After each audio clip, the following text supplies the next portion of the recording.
Yeah, good morning everyone and welcome to Corporate Finance online classes. This is Dr. Mahesh M. Monjeri, Assistant Professor from Department of Management Studies, SDM College of Engineering and Technology, Dharwad.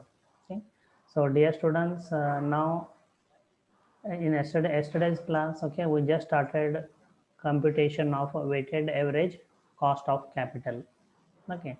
So where from different types of weights, we need to identify the types of weights to be used in, okay, assigning the in assigning for assignment, and those weights have to be multiplied by the percentage of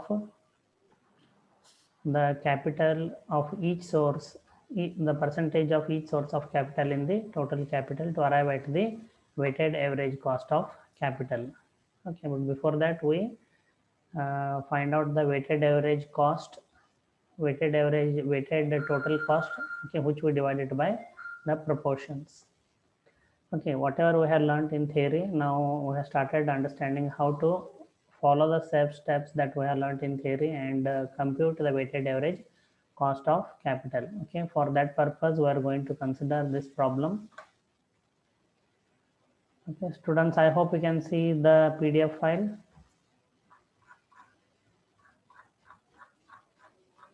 Yes, sir. Yeah.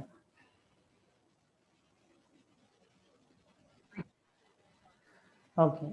So now we have, you can actually calculate as per the steps exactly. Okay, because before solving each numerical problem, I give a theory write-up and explain them regarding how to solve the case. Okay, because it is not just 1 plus 1 is equal to 2 kind of a numerical problems. There is some decision making involved, okay, after solving the problem. So to in order to understand how to make a decision, the concept of, okay, each concept has to be clear and the steps have to be understood. Okay, otherwise it is difficult to solve numericals here. So the example that we considered, okay, was a firm's after tax cost of capital of the specific sources is given, like cost of debt is 8%, readily given, you need not calculate. Cost of preference shares 14%, cost of equity funds 17%. The proportion of each source of funds in the total capital is also given. Okay, debt of total capital is at 10 lakhs. 3 plus 2 plus 5 is 10 lakhs. So in that 10 lakh, debt capital is 3 lakh, 30% or zero point 0.3. Preference capital is 2 lakh, 20% or 0.2. Equity capital is 5 lakh, 50% or 0.5. Okay, so these are the proportions.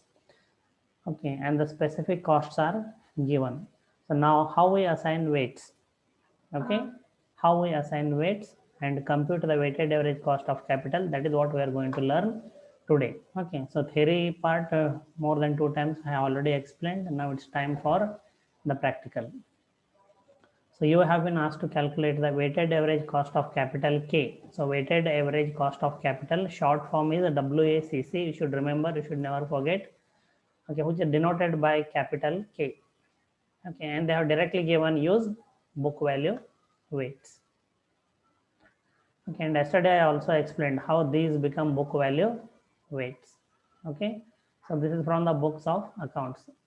Last time when this company raised capital, 10 lakh rupee capital, out of 10 lakh they raised 3 lakh through issue of debentures, 2 lakh rupees through issue of preference shares, and 5 lakh rupee by way of issuing equity shares. Okay, so this is the proportion. So we already have it. So it is in the books of accounts. So hence called book value weights. Okay, so yesterday I was explaining this table. See, not necessary to draw the table, but it will look neat, okay, and tidy for you as well as for the evaluator. So we have made 5 columns in total. Column 1 is source of funds, column 2 amount, column 3 proportion of each type of fund in the total capital, cost of specific cost when I say specific cost, like cost of debt, cost of preference, like that. Then weighted cost. So how I arrive at weighted cost? The first source of fund is the debt. The total 10 lakh rupee total capital, 3 lakh rupee is raised by way of issue of debentures or bank loan, whatever you want to call it. Then the proportion of debt capital in the total capital is 30%, as you can see. Okay, 3 lakh rupee out of 10 lakh is debt capital. Its percentage is 30%, or I can rewrite it as in proportion 0.3. The share of preference capital in the total capital is 2 lakh rupees. So its proportion is 20% or 0.2. Okay, the share of equity capital, a proportion of equity capital in the total capital is 5 lakh rupees, so which is 50%, or you can rewrite it as 0.5. So if I add up all, it is 1.0, as you can see. Or if you add up this, okay, it will be 100%. In the total capital, you need to find out 10 lakh rupees. Okay. So now, again, you rewrite the cost from the data given. The cost of debt is 8%, 0.08. Cost of preference shares 14%, 0.14. Cost of equity fund 17%, 0.17. So the same, these are specific costs. So I am rewriting here cost of debt 0.08, which is 8%. Cost of preference capital 0.14, which is 14%. Cost of equity is 0.17 or 17%. Then simply by multiplying the proportion and the specific cost, we find out the weighted cost of each type of funds. Then we simply need to add up. So first, regarding debt capital, 0.3, as you can see here, weighted cost can be obtained by multiplying columns 3 and 4. Column 3 is the proportion of each type of fund in the total capital. Column 4 is specific cost as given in the problem. So 0.3 into 0.08 is equal to 0.024. 0.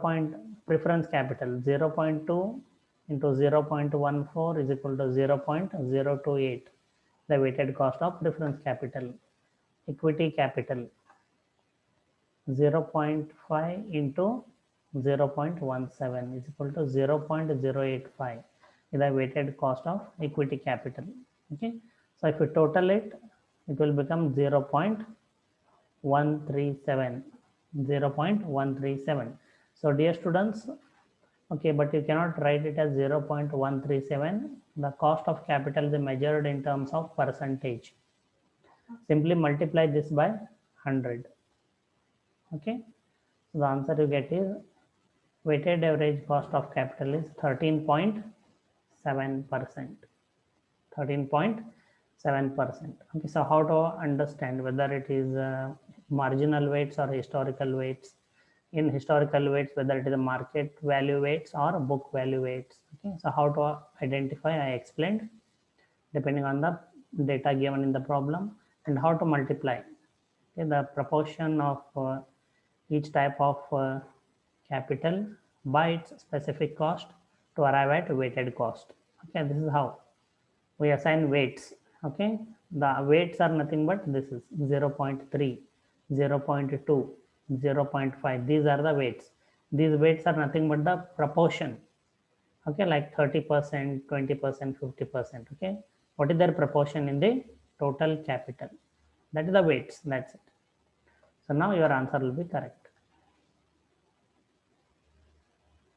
Okay, so any questions? Anybody who is not able to understand, you can ask. No questions, sir. Yeah. So I repeat again, 0.137. Okay, you cannot write this as the answer. You multiply that by 100. So the answer will be 13.7% is the weighted average cost of capital K. KO or capital K. Any one you can write. Okay. Then there is an alternate method also. So pay attention, because in the upcoming problems we are going to go for this alternate method most of the time. Okay, so alternate method is in the alternate method, weighted average cost of capital KO is obtained by dividing total cost of capital by the total capital, and then multiply by 100 to arrive at the cost of capital. So this procedure avoids fractional calculations. That's it. Okay, there is no much difference or a great advantage. These all are fractions, as you can see here, and some students may make mistake in calculating fractions. Here, those who are feel that it is confusing or difficult for you to use the fractions, you can go ahead with this alternate method. Okay, so here what we do, so this column, only 4 columns we are creating. Column 1 is source of funds, column 2 is amount in rupees, column 3 is cost in percentage, or sorry, cost. Okay, then column 4 is the total cost, which is obtained by multiplying columns 2 and column 3. Okay, source of funds, debt capital is 3 lakh rupees, as we already know it from the problem. Okay, then the cost of debt is 8%. So which I write it as 0.08. So when I multiply 3 lakh into 0.08, 24,000 is the cost of debt. Okay, so this is quite simple compared to the above fractional calculations. Then preference capital. Okay, as given in the problem, it is 2 lakh rupees. Its cost of preference capital is 14%. So I rewrite it as 0.14. Okay, so 2 lakh into 0.14 is equal to 28,000 is cost of preference capital, cost in rupees. Okay, equity capital 5 lakh rupees. Okay, then cost of equity capital is 17%, 0.17. So 5 lakh into 0.17 is equal to 85,000 rupees is the cost of equity capital. So if we total all these 3 costs, 1, 2, 3, the total will be 1,37,000 rupees. This is what we want in the equation, total cost of capital. It means, please pay attention, if the company has raised 10 lakh rupee capital, it had incurred a cost of 1,37,000 rupees, or it will incur a cost of 1,37,000 rupees as a cost to raise 10 lakh rupee capital. What is this 1,37,000 rupee cost? How the company is going to incur? Company will pay out of this. Okay, when the company raises 10 lakh rupees from these different sources, company has to pay 24,000 rupee as interest on debentures to debenture holders. Company has to pay 28,000 rupees to preference shareholders as preference dividend, and company has to pay 85,000 rupees as equity dividend to equity shareholders. So the cost of raising 10 lakh rupees capital is 1,37,000 rupees. Simple it is. Okay, then divided by total capital. So KO, weighted average cost of capital, is equal to total cost of capital 1,37,000 divided by total capital 10 lakh rupees multiplied by 100. Your answer is same again, weighted average cost of capital KO is equal to 13.17%. Okay, so the problem here is, okay, in the examination it may not be given whether to use market value, book value, or marginal weights. Remember, from the data given in the problem, you have to understand, read and understand. That's why repeatedly I'm telling you people. The English medium of instruction is English here. Question paper will be in English, and in the examination hall, nobody will be there to explain you the meaning of the questions. You have to read and understand on your own. Okay, so it's very critical. Okay, so don't treat the subject lightly. But those who practice on a daily basis, yes, they can score even 100 out of 100. The question paper is designed in that way. But remember, your semester and exam will be offline in the college. The way you perform well in I1 or I2, that will not happen in semester and examination. Okay, so you need to understand this and remember. Okay, any questions? Weighted average cost of capital using historical weights and historical weights, book value weights.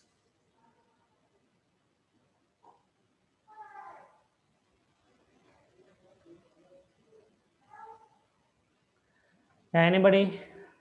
So shall I go ahead with next problem? Yes, sir. Okay. Yes, Okay. So next we are using market value weights. See, as you understand, okay, once we explain the procedure and the concept and how to calculate, initially simple problems are considered so that students can apply those basic steps that are explained and learn to solve the numerical problem. Okay. Later they go on getting slightly complicated with a twist. So that's why I said you need to practice every day.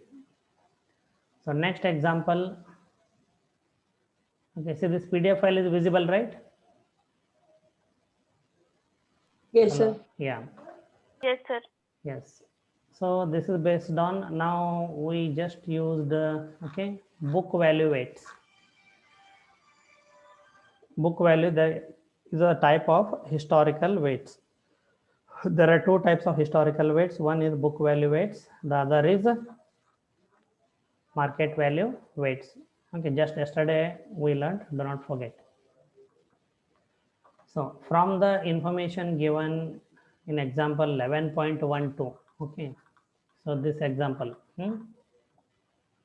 this example 11.12, okay. So from the information given in example 11.12, calculate weighted average cost of capital assuming the market values of different sources of funds that are as below. So I told you people, debentures once a company issues, okay, preference shares once the company issues, okay, equity shares once a company issues, okay, they come into secondary market and they are traded. Okay, means the debenture holders, preference shareholders, equity shareholders can sell their securities to other investors who are interested. So at what price they sell, okay, that is the market value.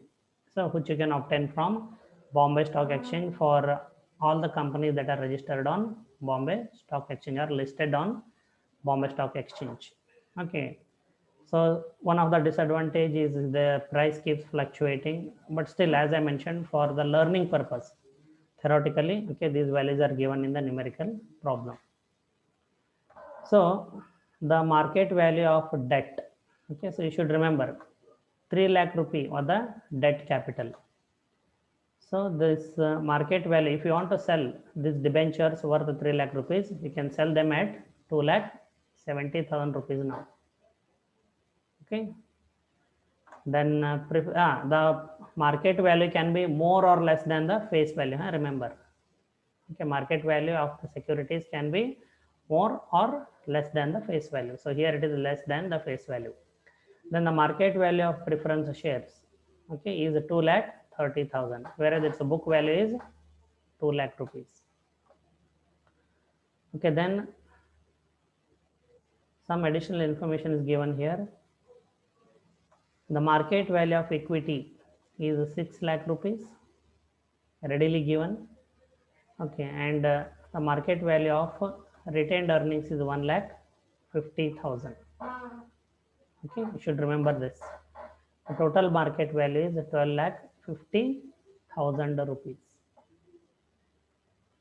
Okay, so we have new entrant here, retained earnings. Okay, then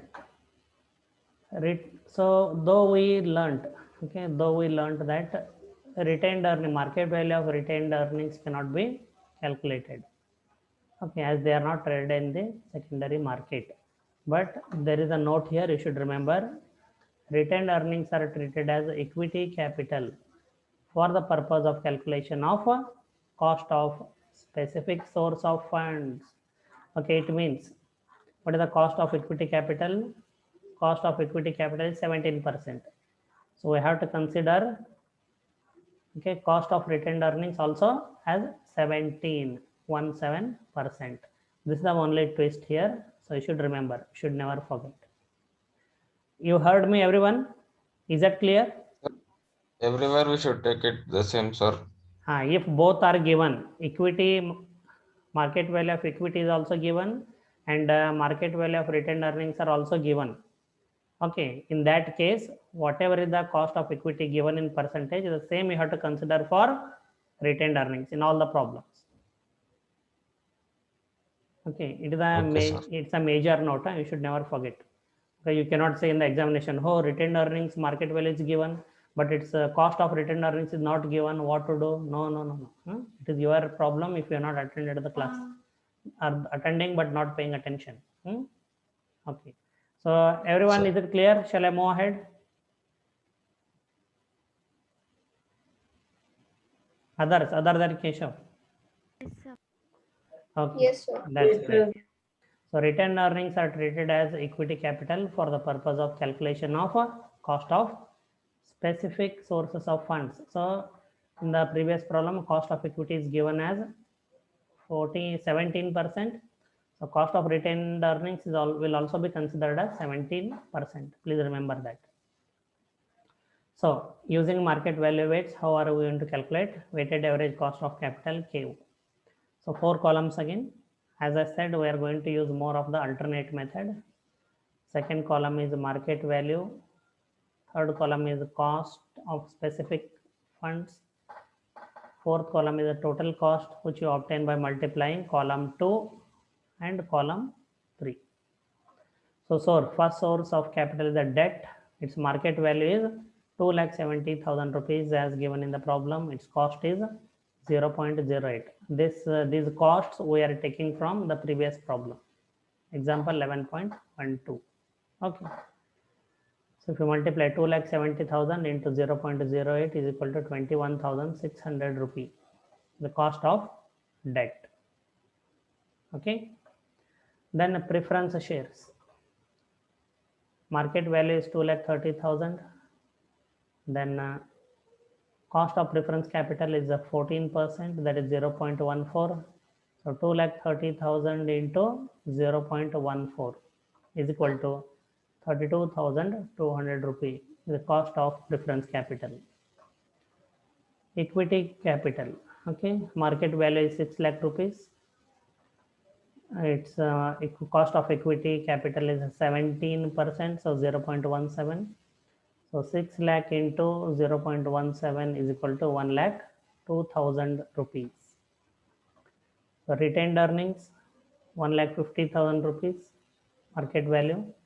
Cost, okay, remember this, cost of retained earnings is always considered as equal to cost of equity capital for calculation purposes. So we are considering the same cost of retained earnings as 17%, okay, like that of equity capital. 0.17. So 1,50,000 into 0.17 is equal to 25,500 rupees cost of retained earnings. You need to total all this specific costs. The total is 1,81,300 rupees. And you also need to calculate total the market value, which is 12,50,000 rupees. Now use a simple formula. Weighted average cost of capital KO is equal to total cost of capital divided by total capital into 100. So total cost of capital is 1,81,300 rupees divided by total capital 12,50,000 rupees into 100. So if you simplify this, the answer you will get is 14.5%. 14.5%. There is a small note here. Everybody pay attention. See here, whatever answer you arrive at, it is already in percentage because we have already multiplying this outcome by 100.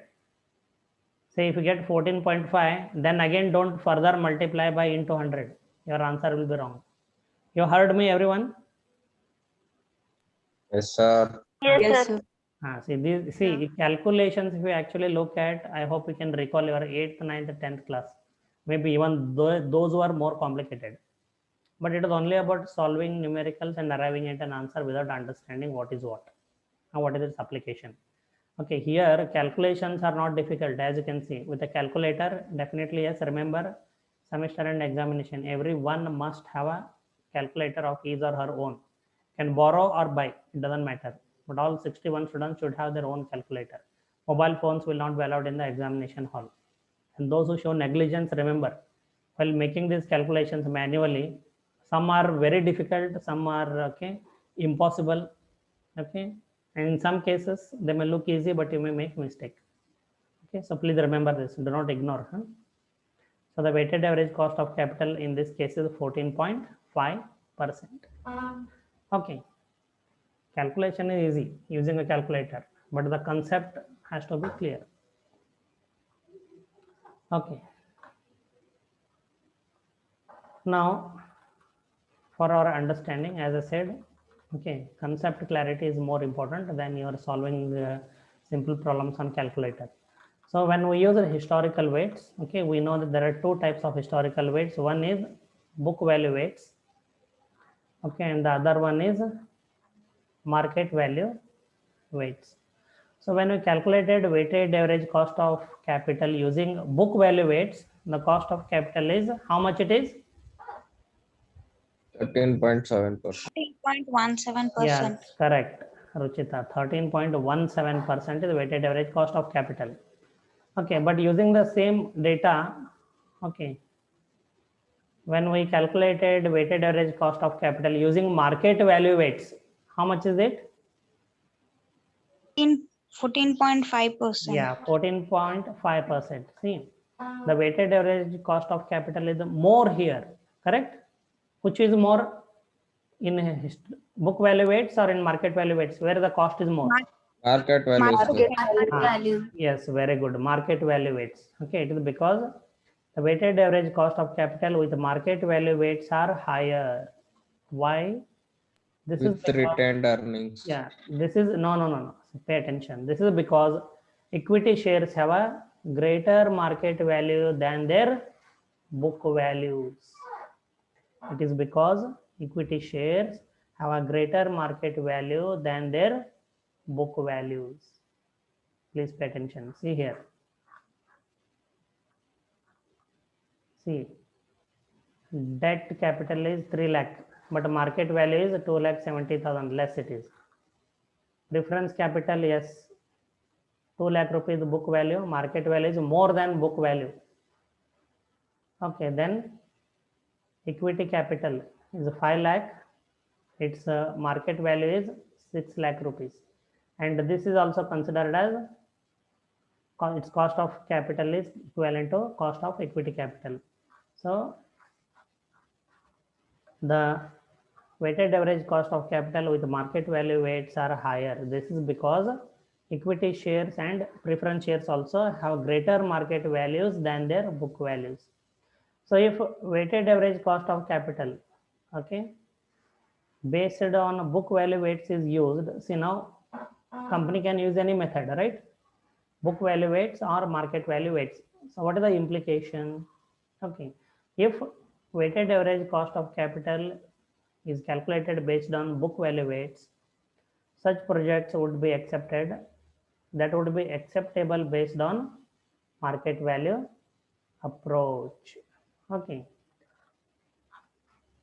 and the results given by market value based weights are better as a decision criterion. See, imagine, say the company has considered a project proposal, and the estimated rate of return on the project is, let us say, 14%.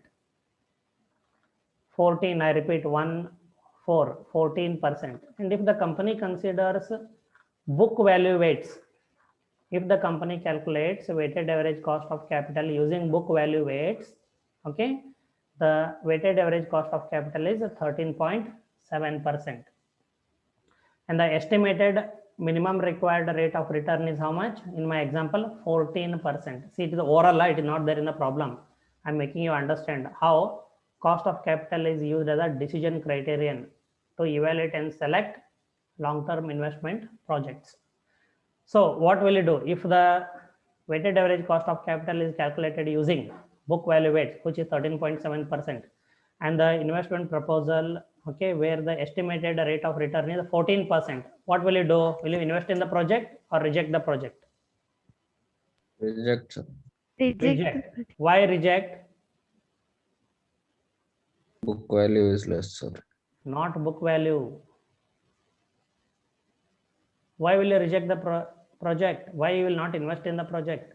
where the estimated rate Weighted- of return is 14%. Yes. Weighted average Weighted cost of capital average is It is less lesser than than estimated. Yeah, the 1 minute. estimated. Anushri is speaking. 1 minute. Anushri, you speak. Yes, sir. Weighted average cost of capital is lesser than the estimated. Required Cost. rate of return. Yes. Yes. Very good, Anushri. Okay. See, the weighted average cost of capital is less than the estimated rate of return on the project. Okay. It means if the company invests 10 lakh rupees, okay, where its cost of raising the 10 lakh rupees 13.7%, but the rate of return, minimum rate of return is required is 14%. So this project will not earn enough to maximize shareholders' wealth. Okay. So in other simple words, okay, I'll show you. See, this is the cost of capital in rupees, 1,37,000 rupees. See, the company will not earn. Okay. So if you consider the total 10 lakh plus 1,37,000 rupees, which is 11,37,000 rupees. Okay. 14%. Okay. If it is the minimum rate of return, I'm sorry. See, Anushri, you also answered in a reverse way, I think. See here, the project in which we are planning to invest, its minimum required rate of return is 14%. So it is earning more than the cost of capital, no? It is earning more than the cost of capital, which is 13.17%. So we should accept the project. You understood? No, sir. No, sir. Sir, once again, sir. See, the required rate of return on a project is 14%. And cost of capital is 13.17%. What will you do? Accept or reject? Accept, sir. Okay, explain. Rate of return is 14%, sir. Which is greater than? Greater than cost. Yeah, greater than cost of. 13.17%. Yes, Cost. greater than cost of capital, which is 13.17%. Okay, so if we consider the 10 lakh rupee, okay, the company has raised, and its total cost of raising 10 lakh rupees, 1,37,000 rupees. Okay, so which will be 11,37,000 rupees in total. The company will earn more than 11,37,000 rupees. So they will be not only able to repay the interest or dividend, but also they will have some earnings after taxes, which can be distributed as dividend among the equity shareholders. And that is how a company can maximize shareholders' wealth. Okay, so this is not there in the problem. It is to make you understand how these figures, the answers that we arrive at, are used as a decision making criterion. Now what will happen? 14%. Why purposely I took 14% as a estimated rate of return on a project. Now if you use market value weights and compute the weighted average cost of capital, what is the weighted average cost of capital using market value weights? 14.5%. Yeah, and in my oral example, company is considering an investment plan where the estimated rate of return is, or minimum required rate of return is 14%. What will you do here? Reject, sir. I hope you understood now. What is the difference when you use two Yes, methods? Yeah. Okay, so we'll continue the discussion after this. 40-minute. Okay.